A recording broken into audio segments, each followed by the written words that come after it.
Okay okay okay ఒక్క నిమిషం ఉండండి. ఓకే ఓకే మీరు ఇంకా అడ్డదిడ్డంగా మాట్లాడుతూ నేనేం చేయలేను కానీ నేనేం ఒకసారి కాదు సార్, రాయపాటన్ గారు గుడ్ మార్నింగ్ అండి. సో ఏంటి ఒక్క నిమిషం ఆగండి సార్, ఆగండి ప్లీజ్.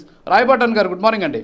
సో మొత్తానికైతే ఎవరు ఫిర్యాదు చేయలేదు మా హయాంలో, ఇప్పుడు ఫిర్యాదు చేశారు కాబట్టి చర్యలు తీసుకోవాలి అని చెప్పేసి ఆయన చెప్తూ ఉన్నారు. వెంకటరెడ్డి గారు ఏమంటారు? గుడ్ మార్నింగ్ సార్, మీకు పెద్దలకి వీక్షకులకి అందరికి నమస్కారం. ఇది జనసేన శతజ్ఞ అఫీషియల్ హ్యాండిల్ నుంచి కిరణ్ రాయల్ గారిని ప్రస్తుతానికి పార్టీ కార్యక్రమాలకు దూరంగా ఉండమని చెప్పేసి ఇచ్చినటువంటి పోస్ట్ సార్. మేబీ ఇది వెంకటరెడ్డి అన్న గారు చూసి ఉండకపోవచ్చు, అందుకే పార్టీ అఫీషియల్ హ్యాండిల్ లో కనిపించలేదని చెప్పేసి చెప్తున్నారు. ఇదిగోండి క్లియర్ గా చూసుకోండి, జనసేన శతజ్ఞ హ్యాండిల్. ఒకటి రెండు సార్, ఇది కంప్లీట్ గా వెంకటరెడ్డి అన్న మాట్లాడినట్లుగా దీన్ని రాజకీయం చేసి మాట్లాడాలని నేను అనుకోవట్లేదు, కానీ రెండు వైపులో ఉన్నటువంటి కొన్ని తప్పుల గురించి డిస్కషన్ చేయాల్సిన సందర్భం సార్ ఇది. యాక్చువల్ గా మొదటిది, వ్యక్తిగత జీవితాల్లోకి రాజకీయాలు వెళ్ళడం అనేది పెద్ద చండాలం. అది ఎవరి టైంలో వెళ్ళినా సరే, వైసీపీ టైంలో వెళ్ళినా ఇదే మాట్లాడడం, మీ వ్యక్తిగత జీవితాల గురించి మాకు అనవసరం, నాయకుల యొక్క వ్యక్తిగత జీవితాల గురించి మీరు రాజకీయాల్లో మాట్లాడొద్దు అని చెప్పేసి ఆ రోజు చెప్పాం. ఈ రోజు కూడా అదే చెప్తున్నాం, వ్యక్తిగత జీవితాల గురించి రాజకీయాలకు అనవసరం. ఫస్ట్ వాళ్ళిద్దరి మధ్య ఉన్నటువంటి వ్యక్తిగత సంబంధ బాంధవ్యాల గురించి చర్చించుకోవాల్సినటువంటి రైట్ మనకి ఎవరు ఇవ్వలేదు. ఈవెన్ రాజ్యాంగం కూడా, ఈవెన్ సుప్రీం కోర్టు కూడా రీసెంట్ గా ఒక తీర్పు ఇచ్చింది, ఆ విషయం కూడా మనందరికీ తెలుసు. మొదటిది, దాని గురించి చర్చించుకోవాల్సినటువంటి అవసరం మనకు లేదు, హక్కు కూడా మనకు కల్పించలేదు. రెండోసారి ఇప్పుడు ప్రధానంగా ఎథిక్స్ గురించి మాట్లాడుతున్నారు. కిరణ్ రాయల్ ఆవిడ మోసం చేశారు, నిన్న ఎవరు మహిళలు కూడా ఆయన ఇంటిని చుట్టుముట్టారు, పార్టీ ఏం యాక్షన్ తీసుకుంది, ఇలాంటి మాటలన్నీ చూస్తా ఉన్నాం సార్. రెండు సైడ్ల నుంచి ఎథిక్స్ మాట్లాడుకుందాం ఇప్పుడు. ఒకటి, కిరణ్ రాయల్ గారు చేసినటువంటి తప్పు ఏంటి అంటే, ఆ మహిళ దగ్గర డబ్బులు తీసుకున్నది వాస్తవం అయితే అది క్లియర్ గా కంప్లీట్ చేసుకోకుండా ఒక బాధ్యతాయుతమైనటువంటి పదవిలో ఉండి రాజకీయాల్లో ఉన్నప్పుడు ఖచ్చితంగా ఇట్లాంటి విషయాలు బయటపడితే హైలైట్ అవుతాయి అని తెలుసు కాబట్టి ముందు జరిగినవన్నీ మనం చూస్తూ ఉన్నాం. కాబట్టి ఇట్లాంటి విషయాన్ని నాలుగు గోడల మధ్య లేదా నలుగురు పెద్దల్లోనో లేదంటే చట్టపరంగా ఏదైనా సపోర్ట్ తీసుకోనో క్లియర్ గా ఆవిడ నుంచి ఇట్లాంటి డిస్టర్బెన్స్ అనేది లేకుండా ఆవిడకి సరైనటువంటి న్యాయం చేసి ఆవిడతో ఉన్నటువంటి బంధాన్ని తెగదింపులు చేసుకున్నట్లయితే ఇంత దూరం వచ్చి ఉండేది కాదు.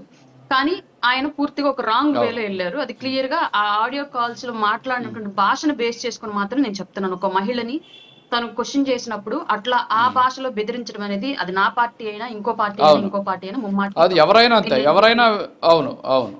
దీన్ని 100% ఒక మహిళగా కాదు, సాటి సమాజానికి సంబంధించిన ఒక వ్యక్తిగా నేను దీన్ని 100% ఈ విషయంలో ఖండిస్తున్నా. ఇందులో కిరణ్ రాయల్ గారు చేసిన తప్పే, ఆ భాష, ఆ బెదిరింపు ధోరణి, ఇదంతా తప్పే. మేబీ ఈయన మాట్లాడింది మాత్రమే ఆవిడ సైలెంట్ గా రికార్డ్ చేసుకుంది కాబట్టి ఆవిడ మాట్లాడిన ఏమన్నా ఈయన రికార్డ్ చేసుకోలేదు, అంతకన్నా ఎక్కువ ఏమైనా ప్రొవోకింగ్ గా మాట్లాడిందో అది మనకు తెలియదు, అది ఆయన బయట పెడితే తప్ప మనకు తెలియదు. ఈవిడ బయట పెట్టింది కాబట్టి మనకి ఈ విషయాలు తెలిసే.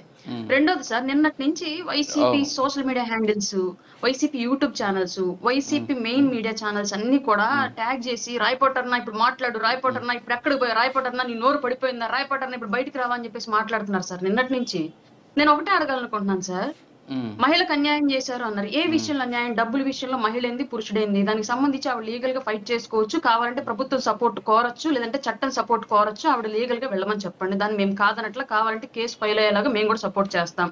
నిజంగానే కనుక ఈవిడ దగ్గర ఆధారాలు ఉంటే ఆ కేసు నిలబడిద్ది, నిజంగానే వీళ్ళిద్దరి మధ్య ఆర్థిక లావాదేవీలు ఈవిడ చీట్ చేశారని చెప్పేసి ఉంటే.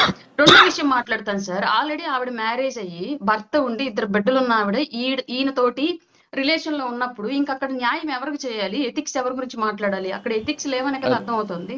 తర్వాత మళ్ళీ బిడ్డలు, ఎదిగిన బిడ్డల నోటి కాడ డబ్బులు, పొలం అమ్మేసి నేను ఈయనకి పెట్టాను, ఇచ్చాను, కారు కొనిపించాను చెప్తాను సార్. మన బిడ్డల కాడ సొమ్ము ఎవరికో పెట్టడం ఏంటి? మన బిడ్డల కన్నా వేరే రిలేషన్స్ ఎక్కువ అవడం ఏంటి? ఇందులో ఎథిక్స్ ఎక్కడ మాట్లాడాలి? నేను మహిళ అని చెప్పేసి ఆవిడ వైపు నుంచి ఏ విధంగా నిలబడాలని నాకు అర్థం కాని విషయం సార్.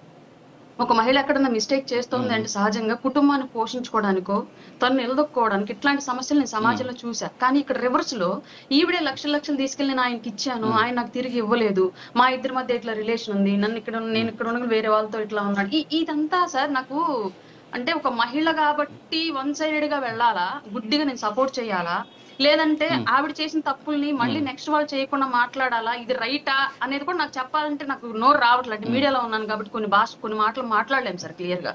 మన బిడ్డలది తీసుకెళ్లి ఎవరికో పెట్టి వాళ్ళు మనం ఎథిక్స్ మాట్లాడడం ఏంటి సార్? నాకు అర్థం కాని విషయం దరిద్రంగా. ఇప్పుడు ఆయన చేసిన తప్పే, బెదిరించడం అనేది తప్పు, డబ్బులు ఎగ్గొట్టడం అనేది తప్పు, రెండు విషయాలు తప్పే. మీరు చట్టపరంగా దీనిలో వెళ్ళొచ్చు. దీనిలో రిలేషన్ ఎందుకు తీసుకొచ్చారు బయటకు అని నేను మాట్లాడుతోంది. ఇప్పుడు వ్యక్తిగత వీడియోలు కూడా బయటకు తీసుకొచ్చి పెట్టి దానివల్ల సమాజంలో ఎవరు నష్టపోయారు? మీరే నష్టపోయారు. ఆటోమేటిక్ గా మీకు జరగాల్సిన లీగల్ జస్టిస్ అనేది ఆటోమేటిక్ గా డైల్యూట్ అయిపోయింది. ఆవిడ ఆయనతో రిలేషన్ లో ఉంది కాబట్టి ఇచ్చేసింది. వాళ్ళ వీళ్ళిద్దరికి మధ్య అంటే ఇక్కడ రాయపట్టాన్ గారు మీరు ఒక మాట అన్నారు, ఇంతకుముందు సుప్రీంకోర్టు ఒకటి ఇచ్చింది వ్యక్తిగత గోప్యతకు సంబంధించినటువంటి అంశాలు అని చెప్పేసి. సో వాస్తవంగా నేను కూడా అదే అడుగుతున్నాను. ఇప్పుడు ఆ బాధిత మహిళ ఉంది, తనకు నిజంగా అన్యాయం జరిగినప్పుడు, సో అన్యాయం జరిగినప్పుడు ఆమె నేరుగా పోయి పోలీసులు కంప్లైంట్ చేయాలి, ఫిర్యాదు చేయాలి, సో అలా చేయాలి. కానీ వెంటనే ఒక video especially YCP social media హ్యాండిల్లోనే అది బయటకు వచ్చింది. సో ఆమె మీద రిలీజ్ చేయడమో లేకపోతే మీడియా సమావేశం పెట్టడమో జరగలేదు. ఆమెకు అన్యాయం జరిగింది, ఆమె ఆత్మహత్యాయత్నం చేసింది అనేటటువంటి విషయం సోషల్ మీడియా హ్యాండిల్ ద్వారానే బయటకు వచ్చింది. కావాలంటే నేను అది మీకు ప్రూఫ్స్ పంపిస్తాను. సో అంటే ఇది పొలిటికల్ యాంగిల్ కాదా అనేది నేను అడుగుతున్న ప్రశ్న. సార్ నేను ఇంకోటి అడుగుతున్నాను సార్, ఆత్మహత్య యత్నం చేసింది అన్నారు. ఇక్కడ రెండు అంశాలు. ఒకటి, కిరణ్ రాయల్ గారు చేస్తున్నటువంటి హెరాస్మెంట్ కి ఆత్మహత్య యత్నం చేసిందా, లేదా కిరణ్ రాయల్ గారు ఆవిడని అవాయిడ్ చేస్తున్నారని చెప్పేసి ఫీల్ తట్టుకోలేక ఆత్మహత్య యత్నం చేసిందా? మొదటిది కనుక రైట్ అయితేనేమో చట్టం ఉంది ఈవిడ రక్షించడానికి, ఈవిడ ఆస్తిని తిరిగి ఇప్పించడానికి టైం పట్టినా సరే. రెండోది కనుక నిజమైతే ఎదిగొచ్చిన పిల్లలు ఆల్రెడీ తండ్రి లేరని నువ్వే చెప్తూ ఉన్నావు. అట్లాంటి కిరణ్ రాయల్ గురించి నువ్వు ఆత్మహత్య ప్రయత్నం చేయడం ఏంటి సార్? నాకు అర్థం కాదు అసలు ఇది. ఈ లాజిక్ ఆమె సైడ్ నుంచి ఎట్లా ఏ ఎథిక్స్ పట్టుకొని మాట్లాడాలి సార్ నేను? ఇప్పుడు కిరణ్ రాయల్ తప్పనాలా, ఆవిడ తప్పనాలా, లేదంటే వీళ్ళిద్దరి మధ్య రాజకీయం చేరి ఇంత చేసింది తప్పనాలా? అవును. ఎలక్షన్ కు ముందే ఈవిడ చాలా మందిని సంప్రదించింది సార్. ఆ విషయం నాకు కూడా తెలుసు. ఎందుకంటే ఒకనొక టైంలో నాకు కూడా కాల్ చేసింది, ఇలా ఇలా జరిగింది, ఇలా చేశారు అని. అంటే వీళ్ళిద్దరి మధ్య రిలేషన్ గురించి నాకు చెప్పలేదు కానీ డబ్బుల విషయం చెప్పింది. నేను అక్కడ స్థానికంగా ఉన్నటువంటి జనసేన లీడర్ సపోర్ట్ తీసుకున్నాం అంటే ఆవిడ ఇంకో స్టోరీ చెప్పుకొచ్చింది. ఇక్కడ అందరూ కలిసే ఉంటారండి, సపరేట్ గా ఏముండరు, నేను పోయి పోలీస్ స్టేషన్ లో కంప్లైంట్ చేస్తే వైసీపీ వాళ్ళకి ఫోన్ చేసి కేసు కట్టద్దన్నారండి అని ఇలా ఇది చెప్పుకొచ్చింది ఆవిడ. కావాలి మీరు అడగచ్చు, నాకు కూడా ఫోన్ చేసి మేబీ నా కాల్ కూడా రికార్డ్ చేసింది, ఆమె దగ్గర కూడా ఉండొచ్చు. బట్ నేను అంత దూరం విషయంలో నేను ఇన్వాల్వ్ అవ్వనండి, నాకేమీ తెలియకుండా వచ్చి అక్కడ నేను ఇరుక్కోలేను, నాకు ఈ విషయంలో నేను ప్రస్తుతానికి ఏమీ చేయలేను, నిస్సహాయరాలి. ప్రభుత్వం కూడా ఒక్క నిమిషం కిరణ్ రాయల్ ఒక్క